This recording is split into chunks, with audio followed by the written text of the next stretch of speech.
एका छोट्याशा गावामध्ये राजू, त्याचे आई वडील आणि दोन बहिणी राहत होते.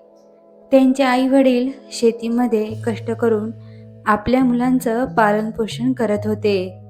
दोन बहिणीनंतर झालेला असल्यामुळे राजू घरामध्ये अतिशय लाडका होता. त्याचे सारे हट्ट पुरवले जायचे. तो जे म्हणेल ते आई वडील आणून देत असत. एक दिवस राजूचे वडील त्याच्या आईला म्हणाले, "अगं, बरेच दिवस झाले अक्काकडे जाऊन आलो नाही.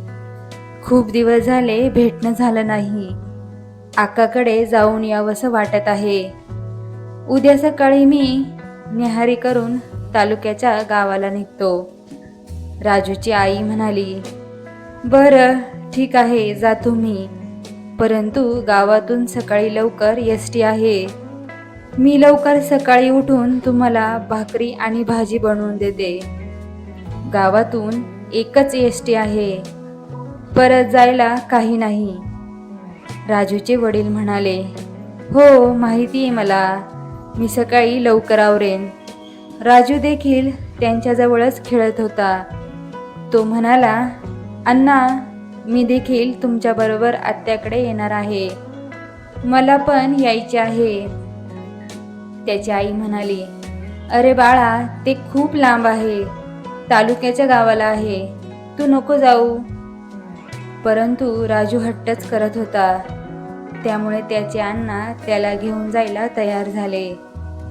दुसऱ्या दिवशी सकाळी राजू आणि त्याचे वडील एसटीने तालुक्याच्या गावी निघाले. त्याची आत्या तालुक्याच्या गावाला राहत होती. सकाळी लवकर उठून आईने भाकरी आणि भाजी दिली होती. राजूची आता पूर्ण तिकीट होती, परंतु तो बुटका असल्यामुळे त्याचे हाफ तिकीट काढावे असे त्याच्या वडिलांच्या मनात आले. पैसे वाचवण्यासाठी त्यांनी ही युक्ती केली. कंडक्टरने विचारले, "याचे हाफ तिकीट आहे की फुल तिकीट? हा किती वर्षांचा आहे?" तेव्हा त्याच्या वडिलांनी वय कमी सांगून हाफ तिकीट काढले. राजू त्यावेळेस काहीच बोलला नाही. थोड्या वेळानंतर गाडीमध्ये पेढे विकायला आले. राजू त्याच्या वडिलांना म्हणाला, "अण्णा, मला पेढे विकत घेऊन द्या." त्याच्या वडिलांनी त्याला पाव किलो पेढे घेऊन दिले. थोड्या वेळातच त्याने पेढे संपवले. थोड्या वेळानंतर एसटी एका स्टॉपवर थांबली. तर एक भेळवाला एसटीमध्ये आला. राजू त्याच्या वडिलांना म्हणाला, "अण्णा, मला भेळ घेऊन द्या." त्याचे वडील त्याला म्हणाले, "अरे, आत्ताच तू पेढे खाल्ले आणि लगेच आता भेळ देखील मागतो आहेस."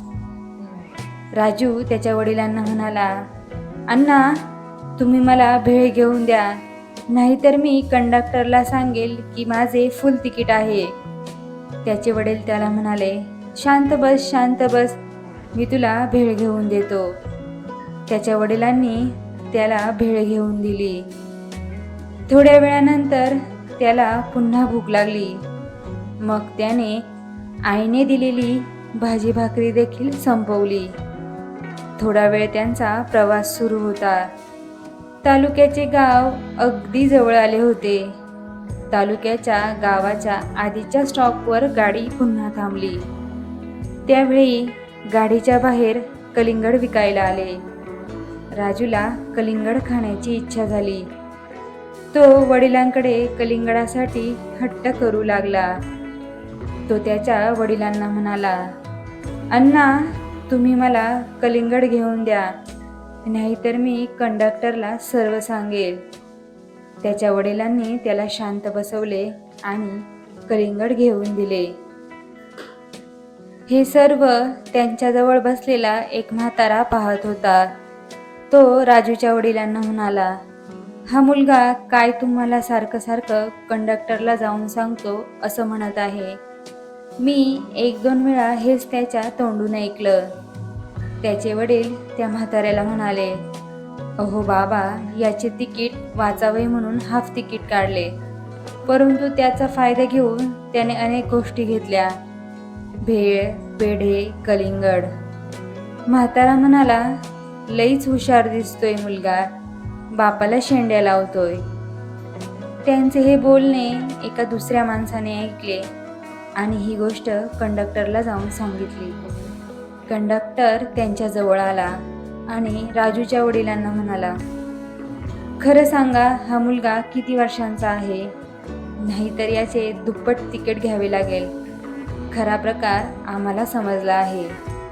चुपचाप तुम्ही याचे डबल तिकीट घ्या आणि खाली उतरा. कंडक्टरने राजूच्या वडिलांकडून डबल तिकीट काढले आणि त्यांना गाडीच्या खाली काढून दिले. राजूच्या वडिलांना अतिशय पश्चाताप झाला. हाफ तिकीट वाचवण्यासाठी त्यांना अशी वेळ आली होती. राजूच्या आत्याचं घर अजून दूर होतं. राजू आणि त्याचे वडील आता चालत चालत निघाले. राजूला देखील आपली चूक लक्षात आली होती. भर उन्हात दोघेही आता निघाले. पुन्हा परत कधी वडिलांना त्रास देणार नाही असे राजूने ठरवले. त्याच्या वडिलांना त्यांची चूक लक्षात आली होती. आपण हाफ तिकिटाचे पैसे वाचवावे म्हणून खोटे बोललो, परंतु त्याचा फायदा घेत राजूने आपल्याकडून अनेक गोष्टी घेतल्या. त्या हाफ तिकिटापेक्षा अधिक खर्च त्यांना झाला. म्हणून पुन्हा असे खोटे बोलून कोणाची फसवणूक करणार नाही हे त्यांच्या वडिलांनी मनोमन ठरवले.